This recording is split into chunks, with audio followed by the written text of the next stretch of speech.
So it is a very easy trick to play Minecraft on your browser. You don't need to install Minecraft on your PC. You can just play Minecraft on your browser right now. So for doing it, first of all you have to go to your favorite browser.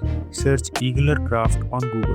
Then you have to click on the very first link named eaglercraft.com. I will also put the link on the pinned comment. So this is the website that will let you play Minecraft on your Chrome browser and it is 100% free. So first of all here select your desired game version. I am selecting 1.12.2 because it is the latest available here. Then click play now. Here a window will pop up that will tell you to select the engine. If you have 8 GB RAM or higher, you can choose WebAssembly version.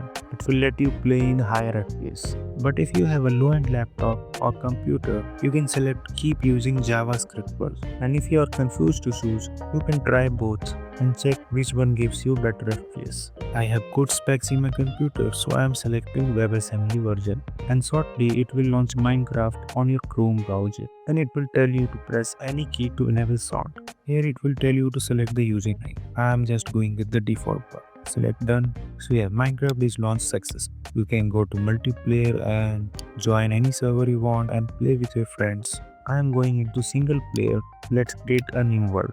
Let's write the name subscribe because why not? Subscribe now. So you can see I am rating more than 148 FPS. That is insane because it is not even running on my computer.